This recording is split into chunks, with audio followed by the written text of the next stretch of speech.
So, do you want to manifest your ideal dream life? You have to stop caring about it. You have to stop worrying about the outcome, being so intrinsically into the situation that you're in that you are coming from a place of lack or scarcity. Things only happen when you're not bound by the outcome of the situation. So if you're dead ass broke and you don't have money to pay the rent, you're going to be constantly trying to find ways to pay the rent. Don't worry about the outcome. We get freaked out about homelessness, we get freaked out about love affairs and our spouses or our significant others leaving us. We get freaked out about having to pay taxes every year. We get freaked out about the political arena, our health issues, whatever the case may be. And if you are constantly absorbed by those conditions, then you will continually maintain those conditions. So what I'm getting at is that you look towards the goal, what you would like, your ideal situation, and not be bound by it. Don't make it a life or death scenario. It's not the end of the world. The universe is already taking care of you. It always will. Your destiny is your destiny. And when you figure out how to manifest or how to meditate or how to do yoga or whatever the case may be, when you figure these things out, your intellect broadens and then it becomes a non-intellectual pursuit. So I'm sure you've seen virtuosos that can play, piano or violin or guitar or bass or whatever the case may be, and they don't even look at what they're doing. They're just doing. It's partially muscle memory, and it's an unintellectual pursuit because they have went into the intellect so deeply for so long that now it's just second nature. And that's what your manifestations are. They're a second nature. So don't really care about the outcome. Keep it in your mind lightly, very, very lightly, like you're holding a feather, something very delicate. Glance at it every once in a while, but don't get disturbed if a gust of wind blows your feather away, because that means there's another feather on the way. That means there's something else coming. And anytime something gets in your way, anytime you're on path, you're trying to get this thing, this desire, maintain that. And if something gets in the way of that, imagine yourself in a different timeline, a different version of you that doesn't have that obstacle. Or that obstacle may become the very thing that gets you to the finish line. It's all how you look at it. I've talked in my videos about this for years now. It's observation and then perception.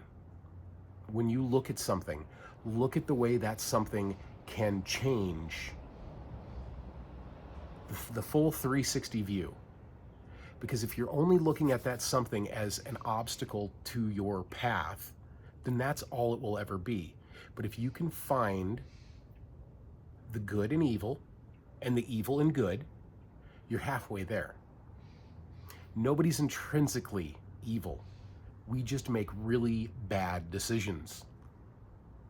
And then those bad decisions become good decisions because it shows other people along the path that that's not the way to go.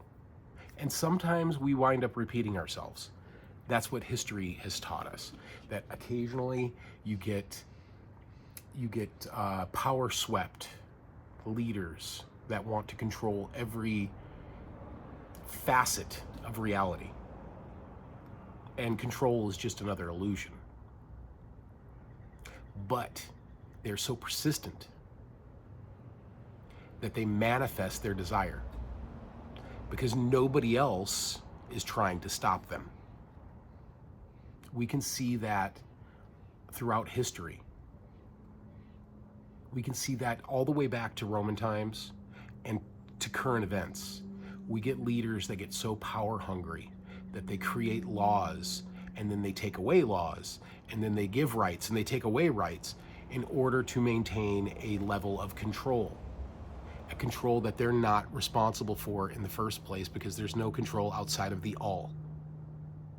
And that's how you manifest. You manifest things through the all-encompassing energy that is all things at all times, period. So when you get a level of certainty and you get rid of the maybe, so the answer to your questions become yes or no, that certainty is rewarded. And when that certainty becomes rewarded, your desires manifest. And sometimes they manifest bigger than what you tried to have them manifest as. Sometimes they're so much bigger, they're 10 times bigger than what you thought you wanted. Jim Carrey is a really good example of that. He wrote himself a check, put it in his wallet, and said he would cash it when that came into existence. And it did. He was able to do a string of movies where he had more than he wrote that check for. So write yourself a check, and it's just an allowance. It's saying, I'm going in that direction. It's a definitive yes, and that's what I want, and I will not stop until I get to it. And there's nothing that can get in my way, because if everything is source, including myself, then all things are possible. And if all things are possible, and you can simultaneously have a particle on this side of the universe communicate instantaneously with a particle on the other side of the universe, then what's stopping you from having the things that you want? Now, I'm not saying you should delve deeply into your desires, because eventually there comes a point where your desires are no longer necessary. You're on path with something else, something greater than yourself. But what I'm saying is you can do the things that you want to do right now. Failure is just another reason to succeed. You don't have to get caught up in anybody's perception or idea of what you should do or who you are. Therefore, anything that you want, you can get. But you have to be singular about it. You have to run towards the thing all the time, constantly. You don't become a bodybuilder by sitting on the couch. You don't become a great martial artist by worrying about politicians. You don't become a great meditator by going to an amusement park. You have to be stick-to-itive about the things that you want. And if that woe is me, I'll never be good enough thought comes in, watch it, look at it, and move past it, because that is not you either. You are not your thoughts. You are the witness of your thoughts.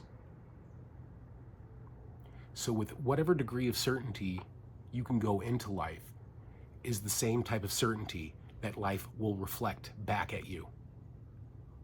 Where your vibration is, how you're feeling on the inside about yourself, is how the world around you will reflect back at you. The way you think about a person changes the person you're thinking about. Maybe in your workplace you have somebody that everybody loves, but you just can't stand that person. It's because of the way you're thinking about them. Because nobody is intrinsically here for you. And if you're thinking that hard on why you don't like somebody, you can think just as hard as to what their positive attributes are to where you could like them. And it's as simple as that. When we change our mind, we change our life. We change the world around us. How you think about people is how they will respond back at you. If you don't give them much thought, they don't know what to do. So whatever negative thing that they were showing you can be flipped around, and they're no longer showing you that negative thing. They're showing you uncertainty. They're showing you positivity. They're trying to get something out of you. And that energy can be fed from. You can be kind of a psychic vampire in a way by not judging people. And there's a big amount of power in that. So tread carefully. But what you think about continuously will be the thing that you see continuously. So just change your mind. Nothing is real anyway. Our beliefs, they're not real. Truths, all truths are paradoxes. So none of it has any intrinsic meaning beyond what you give it. That being said, you can also fall into the trap of lunacy and madness, because none of this is substantial beyond our perception of its substantiality, if that's a word. So change your mind, change your habits, change your practices, change your outfits, change your view of the world. If a certain president is bothering you, stop watching. And you go, well, but no, there is no but. What's happening in the world is none of your business. It's none of your concern. But I might lose my job. You'll find something else. If you maintain a level of certainty about yourself and the world around you, and you know that you're capable, then you will automatically change the circumstances in your life. And it doesn't matter if some asshole is sitting behind a desk at the Oval Office. What matters is how you think about you. So get off of social media. Only use YouTube to expand your mind and broaden your horizons. Read, do meditation, do yoga, go take a jog, go swimming, join a gym, do something different. If you don't want to be you anymore, you don't have to be. Nobody's forcing you. There's no gun to your head forcing you to have the looping, constant thought processes that you have bound yourself to. Beliefs aren't real, and then they are.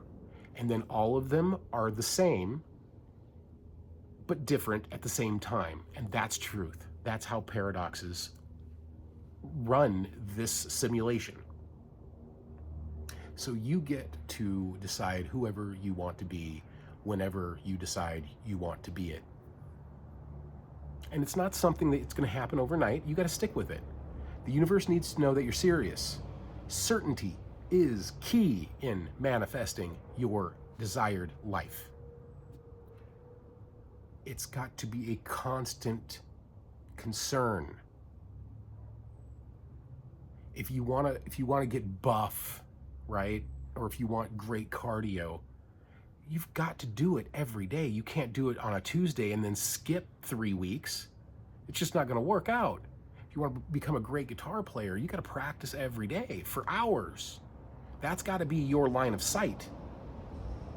The same thing with changing your mind and changing your personality and becoming something other than what you think you are. It's got to be a constant thing. You can do it. If I can do it, you can do it. Everybody can do it. We're all capable. So go do it. As always, much love.